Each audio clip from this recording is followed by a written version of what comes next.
Hello, everyone. I'm Jason Cohen, the author of An Introduction to the Art and Science of Chinese Tea Ceremony. Today, we're discussing Book 2, Chapter 10, Section 6, Shuttle Kilns. Here to talk about this chapter is our editorial team, Patrick Penny Howdy, everyone. and Zongjun Li. 大家好。 Hello, everyone. This is a short chapter, yet I think an interesting one. Shuttle kilns were the first innovation in Yixing production made after privatization circa 1990 about. What is a shuttle kiln, and what does the reversion to a batch process tell us about the state and economics of the Yixing industry during this time period? Well, this is almost a proto-electric kiln.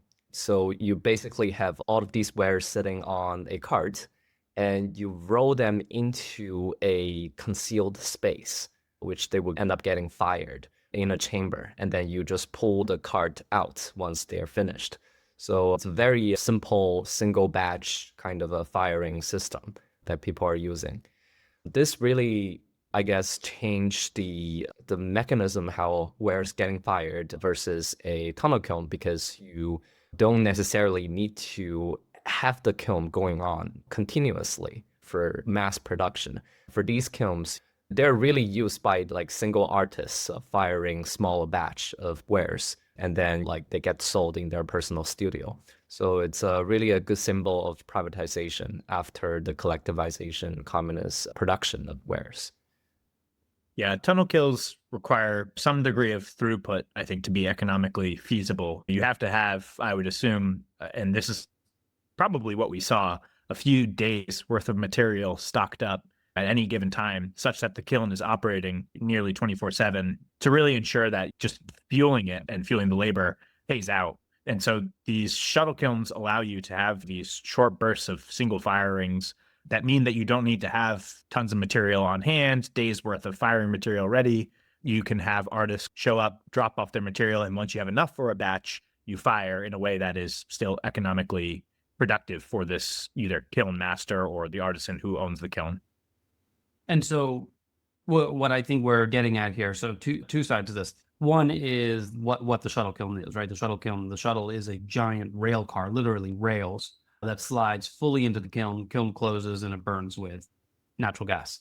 But on the other side, I think that this is very interesting, right? We're talking about this reversion to a batch process and independent artists for the first time firing their own wares. They don't have enough throughput, they don't have enough money, they don't have enough resources in order to run tunnel kilns. And so now we suddenly see shuttle kilns. So what was the state of the industry then? 1990, are teapots expensive? Could we have been out there buying 10-cent Yixings? What was going on in 1990 in the industry?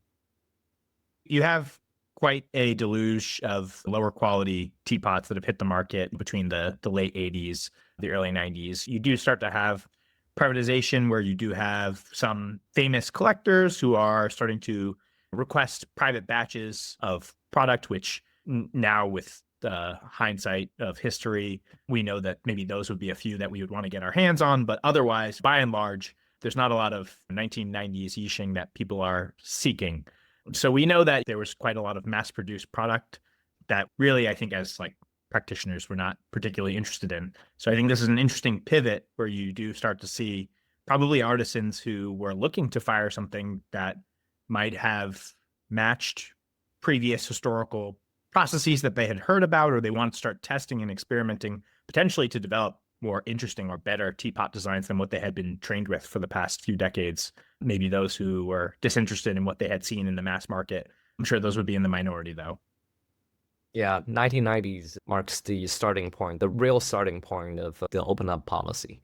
And the closure of F1 alongside with a lot of these collectivization factories led to the situation that a lot of these workers getting laid off.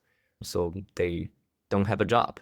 So what they end up doing is starting a bunch of these little studios, private family owned run businesses, and they don't necessarily have the resources to maintain a larger production anymore. So this is really the situation they end up having. Like they have to continue do the job that they're good at. And shuttle kiln is a perfect substitution of large scale tunnel kiln. And yet it is a transient technology, right? Or maybe it's not very much a transient technology. We saw a shuttle kiln still in use today in Yixing. We were at a shuttle kiln during the Yeah, 2023 that's right. research trip. Are they considered to be superior? Are they inferior? Particularly, are they inferior versus tunnel kilns? What do we think of wares that have been fired in a shuttle kiln? Artisans that we had met with and work with fire in both. So I don't really think I got the sense during that trip that one was better than another. I think there was maybe certain purposes for that artisan that one kiln might be preferred over another, depending on either the material he was working with or maybe even time or cost constraints. Yeah, and it seems like the shuttle kiln has a slightly larger temperature range than tunnel kiln because of the nature of the two variants of temperature range from both cards. You tend to have a large liberty of adjust the temperature for your wares. And also, very interestingly, I think the modern days tunnel kiln in Yixing also adopt the mechanism or the business model of shuttle kiln. Like we see a lot of these smaller studios still use tunnel kilns too. And they basically go through a similar payment system that they pay a subscription or a single use fee, and then they just have their wares getting laid in these large vat, which will get pushed into the tunnel kiln. Yeah, my take was that the higher temperature wares like Junie that couldn't be fired in a tunnel kiln get fired in a shuttle kiln. Shuttle kiln that we saw, for some reason, in my memory, I thought it was electric, but did we see a gas one? No, I think that was a gas shuttle kiln, or it was retrofit. I was trying to look through that in the notes, but I believe that the photos that we have are gas. But I think it's gas because if not, then there won't be really a temperature range, right? Like from top to bottom. yeah, because the heating coils usually span across the sides of the kiln. Yeah. Are there any telltale signs that indicate a ware was fired in a shuttle kiln? Think it's easier to know if a ware was not fired in a shuttle kiln versus fired in a shuttle kiln with basically the shielded heating element. You can be pretty sure if you see has anything that might have been touched by ash, right, or have any kind of kiln transformation. You can be pretty sure it wasn't fired in a shuttle kiln. I'm not sure if I could tell if a ware was fired in a shuttle kiln. I think maybe because it doesn't have a sagger, if the temperature fluctuation's a little bit faster, so that maybe the texture is a tiny bit more matte. But I think it's extra hard because I think that a lot of the shuttle kiln wares are still double fired. So they still are either pre-fired electric and then fired in the shuttle, or they're double fired in the shuttle kiln after a Junko. So I think it's really hard to tell. Agree. Given that it's so hard to tell, Zongjun, do you desire or avoid wares from a shuttle kiln? I don't think you could desire or avoid anything coming from a shuttle kiln. First, it's so hard to tell. Second, it's so uncharacteristic that it's really hard to form a preference or dispreference towards it. It's a very neutral method of getting your wares finished, so to speak. I think it's one of those things where once we were there in Yixing and experiencing the different environments for these kilns, I could appreciate at least what was going on around them. But, until I try side by side a tunnel kiln versus a shuttle kiln, I don't think I can even form an opinion. And I have a feeling that after I try them, I probably still won't have much of an opinion. No, I think if anything, my assumptions are that with the double firing and now with all the mixed firing between the electric and the shuttle kilns, I can't imagine that there's anything super specific, that there's any super telltale attribute. I mean, if you're not working directly with an artisan and able to request a specific firing, you're never going to know anyway. As far as like what's available on the market at large, there's going to be no way to tell that it's shuttle kiln versus any other kiln. Yeah. Although I guess we should say for contemporary Wuhui, we shouldn't be so sure that there's absolutely no Yaobian or kiln effects, because you could put a sagger filled with hay or other combustibles into the shuttle kiln. That would likely. I do believe that there's a shuttle kiln fired way, which because of the presence of the ash inside the sagger can lead some kiln effects. It just occurred to me that we should clarify that. That's a good point. That's a good point. So I guess without the addition of anything, it normally is a clean burning kiln and wouldn't have any kind of kiln effects, but certainly artisans can artistically choose to do that by adding material that's combustible. Yeah. I guess that's another difference with a tunnel kiln, right? You absolutely cannot do Yaobian in a tunnel kiln. The rate of firing is too fast and you won't get the full desired effect. So shuttle kiln, you can of course time the firing. You can keep it going for as long or as short as you want. We can even time the time temperature curves, which they do. I guess that's an interesting difference. It was almost strange in a way being there at this shuttle kiln, which is a type of kiln type that we haven't really heard much about. We didn't read much about in advance going. We were like, okay, here we are at another kiln. We've just been to the tunnel kiln, which is gigantic and an important component, and people talk about it a lot. And we get to the shuttle kiln, much, much smaller, orders of magnitude smaller. And there wasn't a lot going on. It's two gigantic stacks. I didn't even know what we were doing there. It took a few seconds for me to realize there was 2 kilns there. Yeah, because it's not blazing hot. You're not getting a sweat bath. The kilns turn on and off. It's fully batch processed. You show up, drop your wares on a rack. You arrange it as you want. You pay the guy. You walk, and he tells you when to come back. And that's it. You're not really babysitting anything. Yeah, very small business. Yeah, it didn't quite have the entire community around it that the tunnel kiln did too, which understandably because so many wares are going through that tunnel kiln ecosystem, as we could call it. Whereas this was really, I feel like we entered a few couple like doors, we went under a few overhanging roofs, and then here we were in this small kiln area with like, I don't know, maybe 4 other people were there. Yeah. So really your neighborhood Uncle Joe's kiln, like it's probably just for the community living nearby. Yeah. Yeah. It's interesting to think about because I wonder if we do or would find a difference if we took the same wares and had them fired in a tunnel kiln versus a shuttle kiln versus an electric kiln, all 3 of the modern kilns. But then on the other hand, I get the idea that the same wares really aren't fired that way, right? That our primary contact, who we do the most work with, he tends to only fire the Junie and much higher fired ware, some of the Looney wares in the shuttle kiln, and everything else goes through the tunnel kiln. I guess the cost per piece is much lower in the tunnel kiln.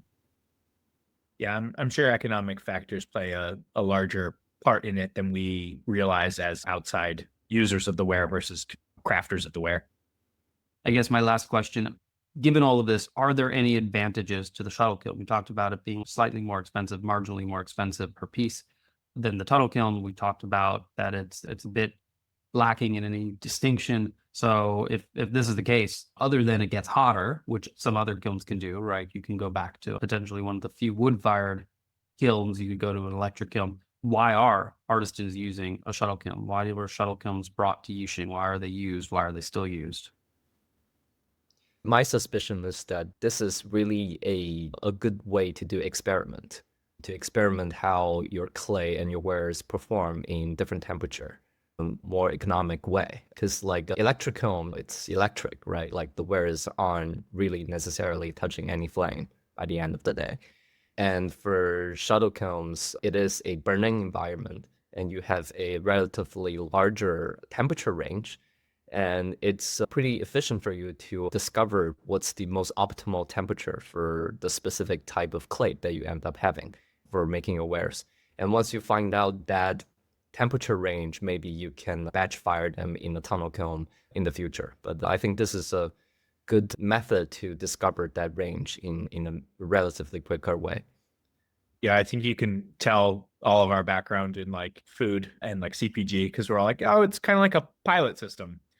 Because truly, if you're going to do 100 teapots in a tunnel kiln, you want to make sure that you know the correct placement in the kiln based on temperature and time, and much better to find that out with 5 pots in a shuttle kiln than to try on your first run with 100 in a tunnel kiln.